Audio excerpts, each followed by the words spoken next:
Hello everyone and welcome back to the channel. For today's video, I am going to teach you on how you can create milestones in Smartsheet. So, without further ado, let's begin. First, open your web browser and go to app.smartsheet.com and log in to your Smartsheet account. Once inside, we're going to start a new project where we can do a milestone on. So, we can simply click here from the home page. And then scroll down a bit and click on Grid.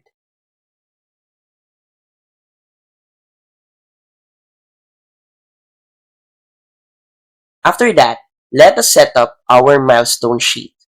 First, rename your primary column into Task. And then, for column 2, we're gonna name this the start date. And then, change the column type to date. Okay. For column 3, this is gonna be our end date.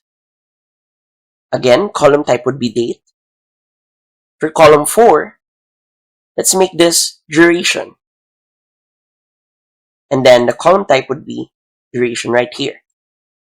Then let's add a few more columns by simply clicking right here on the column menu and then insert on column right. This would be our status. And then we're gonna make this a checkbox. Now, let's put in some few tasks. Practice and exercise.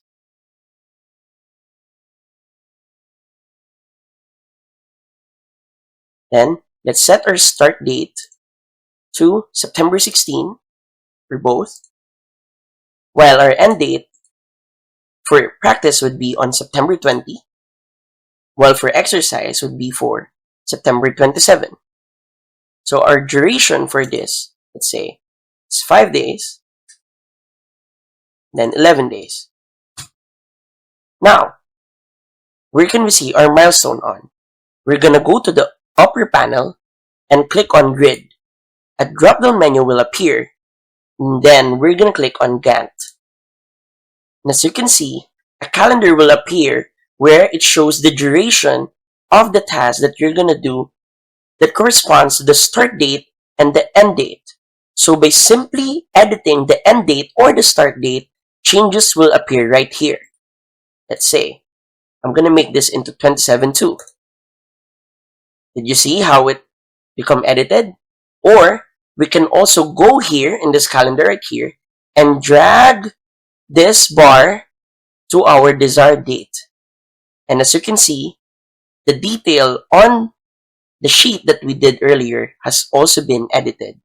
And that's it. So, if you find this video helpful, please don't forget to click like, share, and subscribe to the channel for more helpful video tutorials. See you in the next video. Bye!